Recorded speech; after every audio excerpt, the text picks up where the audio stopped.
क्योंकि हमारा ये मल्लयुद्ध लहू और मांस से नहीं परंतु प्रधानों से और अधिकारियों से और इस संसार के अंधकार के हाकिमों से और उस दुष्टता की आत्मिक सेनाओं से है जो आकाश में है। Praise the Lord. जय मसीह दोस्तों, आज प्रभु यीशु मसीह के नाम से मैं परमेश्वर के वचन से आपसे कुछ बहुत ही महत्वपूर्ण बात बताने वाला हूँ। एक मसीही होने के नाते हमारा जो युद्ध है वो किसके साथ है। परमेश्वर का वचन जो मैंने थोड़े देर पहले पढ़ा, परमेश्वर वचन कहता है एक मसीही होने के नाते हमारा मल्लयुद्ध लहू और मांस से नहीं, किसी इंसान से, जाति और धर्म से नहीं, पर हमारा मल्लयुद्ध है आत्माओं से, आत्मिक सेनाओं से, दुष्टताओं से जो आकाश में है।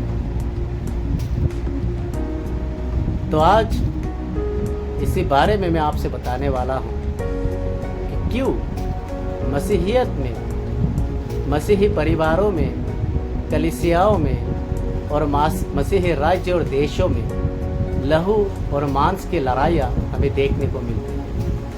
हत्याएं, हिंसाएं, क्रूरताएं, व्यभिचार, रेप क्यों हमें देखने को मिलते हैं। आइए मैं बाइबल से, परमेश्वर के वचन से आपको इस बारे में आज बताने वाला हूँ। परमेश्वर का वचन कहता है, पहला यूहन्ना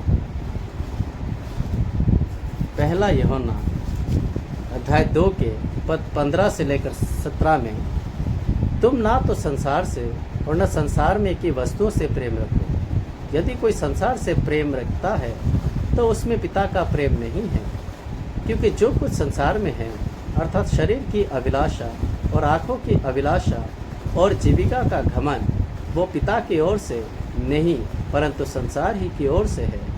संसार और उसकी अभिलाषा दोनों मिटते जाते हैं, पर जो परमेश्वर की इच्छा पर चलता है वो सर्वदा बना रहेगा। भाइयों और बहनों और मेरे हर एक दोस्तों, बाइबल का वचन हमें स्पष्ट रूप से बताते हैं कि संसार का प्रेम है जो आँखों की अभिलाषाएं, शरीर की अभिलाषाएं और जीवन काल का घमंड को लाते हैं। और जब हम इन चीज़ों को अपने जीवन में, अपने हृदय में, अपने परिवार में आने देते हैं, आँखों की अभिलाषा, शरीर की अभिलाषा, जीविका का घमंड, संसार का प्रेम, तो परमेश्वर का वचन कहता है कि ये पिता की ओर से नहीं पर संसार की ओर से आता है। और यही कारण है कि हम मसीहियत में आज हम हत्याएं, हिंसाएं, झगड़े, व्यभिचार और बहुत से ऐसे चीज़ें हैं जो हम देखते हैं। लेकिन परमेश्वर का वचन कहता है 17 पद में, संसार और उसकी अभिलाषाएं दोनों मिटते जाते हैं, पर जो परमेश्वर की इच्छा पर चलता है वो सर्वदा बना रहेगा। हाँ दोस्तों, एक मसीही होने के नाते हमारा जीवन परमेश्वर की इच्छा पर चलना है, ना कि आँखों की अभिलाषा, शरीर की अभिलाषा और जीविका के घमंड के अनुसार। क्योंकि जब ये चीज़ें हमारे जीवन में, हमारे परिवार में, हमारे हृदय में आते हैं, एक मसीही होने के बाद, एक नए जन्म पाए हुए व्यक्ति होने के बाद, परमेश्वर के संतान होने के बाद, तब क्या होते हैं। आइए हम देखते हैं गलतिया की पुस्तक अध्याय 5 पद 16 से 21 पद में पढ़ता हूँ।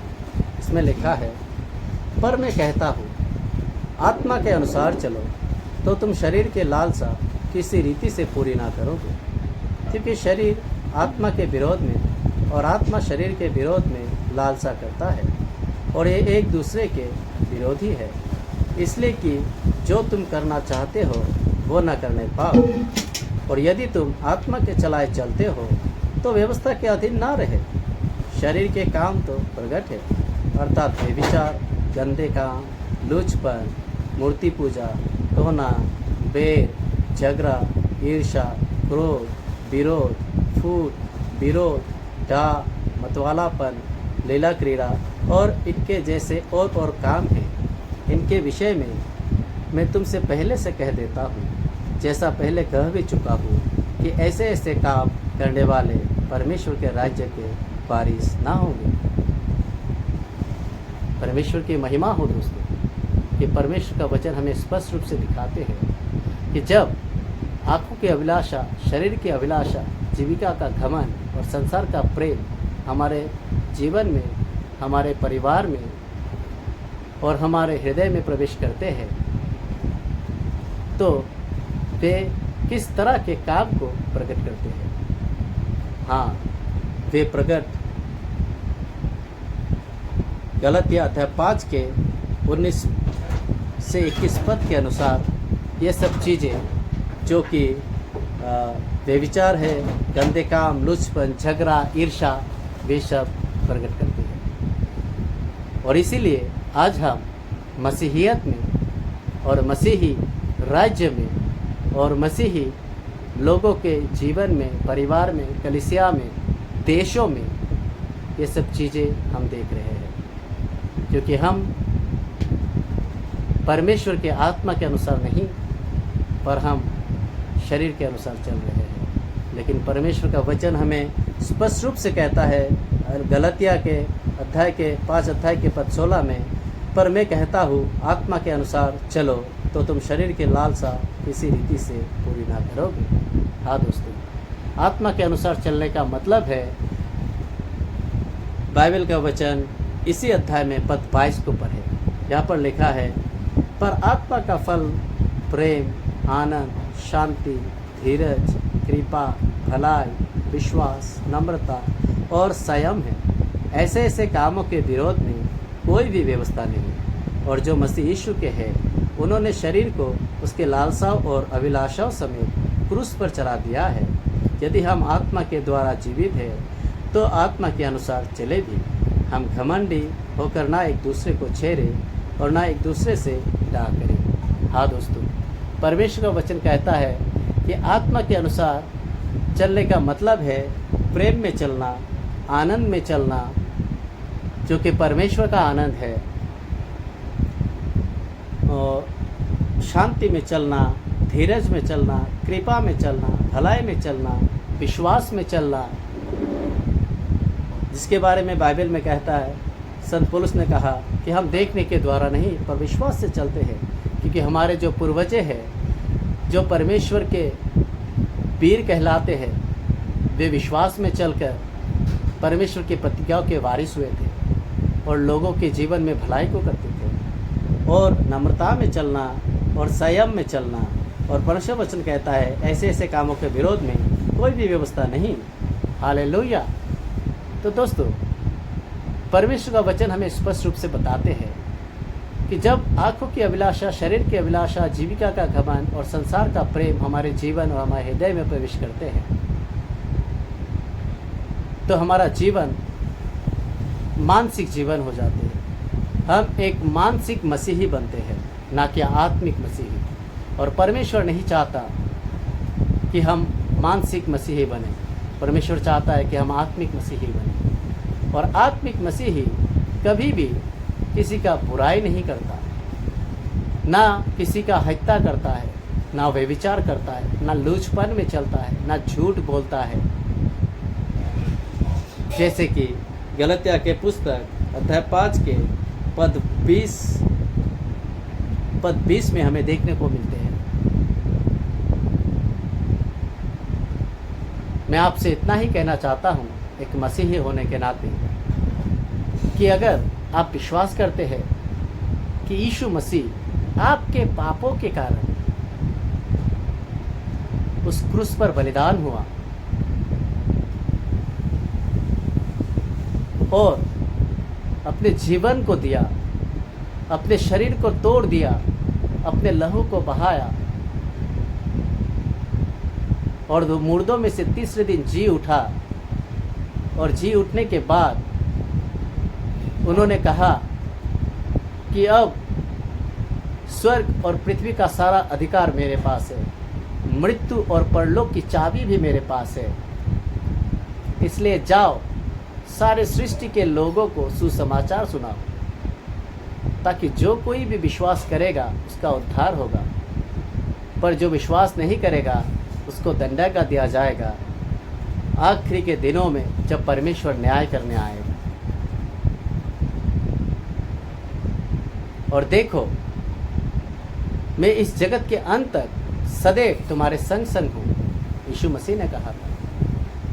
यीशु मसीह ने कहा, अगर आप विश्वास करते हैं आप एक मसीही है, अगर आप यीशु मसीह पर विश्वास करते हैं, यीशु मसीह पर विश्वास करते हैं कि वो आपका उद्धार करता है, तो यीशु मसीह ने कहा कि मैं तुम्हें एक नई आज्ञा देता हूँ कि तुम एक दूसरे से प्रेम करो जैसे मैंने तुमसे प्रेम किया। और जब तुम एक दूसरे से प्रेम करोगे तब लोग जानेंगे कि तुम मेरे संतान हो, और लोग तुम्हारे पिता परमेश्वर के जो स्वर्ग में है महिमा करेंगे। तो दोस्तों,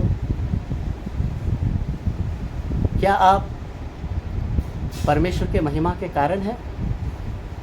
क्या आपके जीवन के द्वारा, आपके परिवार के द्वारा, आपके कलीसिया के द्वारा, आपके देश और राज्य और समुदाय के द्वारा परमेश्वर की महिमा हो रही है, या आप परमेश्वर की निंदा कर रहे हैं, निंदा का कारण बन रहे हैं शरीर के अनुसार चलने के द्वारा?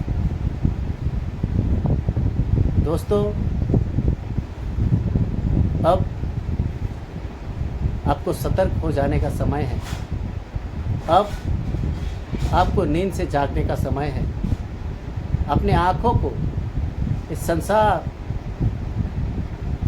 और इस आँखों की अभिलाषा, शरीर की अभिलाषा, जीविका का घमंड से हटाकर परमेश्वर की ओर मोड़ने का समय है।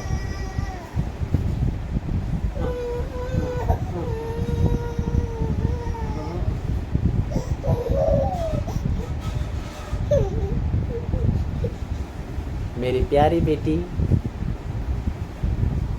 याशिका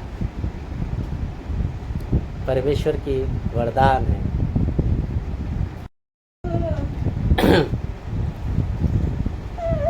और जैसे कि हाँ, एक विश्वासी होने के नाते, एक मसीही होने के नाते, हमारा मल्लयुद्ध लहू और मांस से नहीं, कोई इंसान या जाति से या भाषा के लोगों से नहीं, कोई देश या राज्य के लोगों से नहीं। तो परमेश्वर का वचन हमें दिखाता है उस तरह से, जबकि हमारी लड़ाई, हमारा युद्ध आत्मिक सेनाओं से है, दुष्ट आत्माओं से है जो आकाश में है, उसके अनुसार हमारे हथियार भी परमेश्वर का वचन कहता है कि शारीरिक नहीं है। हालेलुया। आइए हम देखते हैं परमेश्वर के वचन से। परमेश्वर का वचन 2 कुरिन्थियों अध्याय 10 के पद 4 में लिखा है, क्योंकि हमारी लड़ाई के हथियार शारीरिक नहीं, पर गरों को ढा देने के लिए परमेश्वर के द्वारा सामर्थ्य है। जय मसीह की। परमेश्वर की महिमा हो। दोस्तों, परमेश्वर का वचन हमें स्पष्ट रूप से कहते हैं कि हमारी लड़ाई के जो हथियार है वो शारीरिक नहीं, वो तलवारें, बंदूकें, चाकुए नहीं है, परमेश्वर का वचन कहता है। लेकिन फिर भी वो शैतान के घरों को, ना कि लोगों के, ना कि इंसान के घरों को ढा देने के लिए, पर शैतान के घरों को जो इंसान के जीवन में, परिवार में बीमार के द्वारा, अशांति के द्वारा, दुख के द्वारा, दर्द के द्वारा, दरिद्रता के द्वारा जो शैतान के गरे इंसान के जीवन में, परिवारों में है, उसको ढा देने के लिए सामर्थ्य है, जिसको ना कोई, पृथ्वी के कोई भी शारीरिक हथियार, चाहे वो कितने भी सामर्थ्य क्यों ना हो, ढा सकता है। लेकिन परमेश्वर वचन कहता है वो हमारी लड़ाई के हथियार आत्मिक है। हालेलुया। वो हथियार क्या है? क्या है वो हथियार?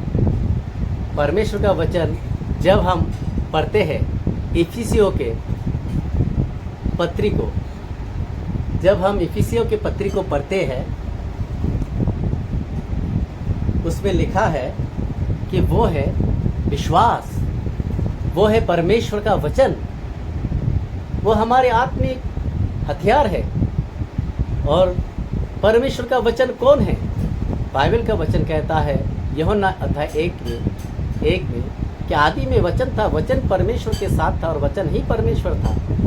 और 12 पद में लिखता है वही वचन लहू और मांस अर्थात इंसान का रूप लिया, यीशु मसीह जो स्वर्ग से उतरा है। हालेलुया। जो परमेश्वर की ओर से है। हालेलुया। ना कि संसार की ओर से है। संसार की ओर से बंदूकें, गोलियां, तलवारें, चाकुएं हैं, पर परमेश्वर की ओर से जो हथियार हमारे लिए है वो यीशु मसीह का नाम है। हालेलुया। जिस नाम से हम प्रार्थना अगर करेंगे विश्वास से, परमेश्वर का वचन कहता है कि स्वर्ग में वो प्रार्थना सुनी जाती है।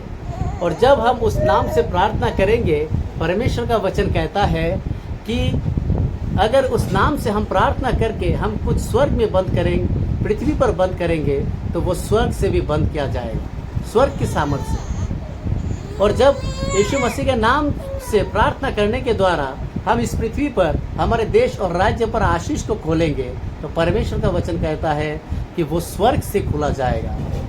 हालेलुया। तो दोस्तों, वो है प्रार्थना, वो है यीशु मसीह का नाम, ना कि तलवारें, गोलियां, चाकुएं, ना शारीरिक अस्त्र शस्त्र जिसके द्वारा हमें देखने को मिलता है कि लोग एक दूसरे के प्रति, भाई भाई के प्रति, देश देश के प्रति, राज्य राज्य के प्रति, जाति जाति के विरोध में लड़ाइयाँ कर रहे, हत्याएं कर रहे, हिंसाएं कर रहे। और इसका कारण यही है कि हम मसीही लोग, हम आंखों की अभिलाषा, शरीर की अभिलाषा और जीविका के घमंड के द्वारा चल रहे हैं। हम आत्मा के द्वारा नहीं पर शरीर के द्वारा चल रहे हैं। तो दोस्तों, आइए परमेश्वर के संतान होने के नाते, यीशु मसीह के शिष्य होने के नाते, यीशु मसीह ने जो बात हमसे कही थी कि शिष्य गुरु से बड़ा नहीं, पर अगर शिष्य गुरु के समान हो जाए वही काफ़ी है।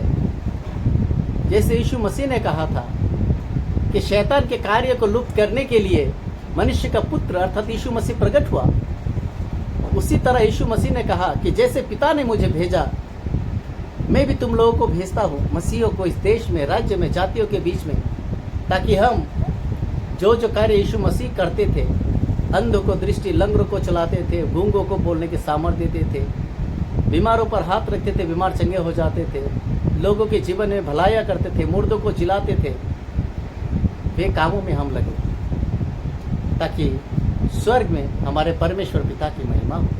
हालेलुया। और शैतान का कार्य लोगों के जीवन से, इस धरती से लुप्त हो जाए और परमेश्वर का राज्य बढ़े, जो कि शांति और आनंद का राज्य है। परमेश्वर वचन कहता है कि परमेश्वर का राज्य केवल वचन में ही नहीं पर सामर्थ्य से स्थापित होते हैं, एक सामर्थ्य राज्य है। हालेलुया।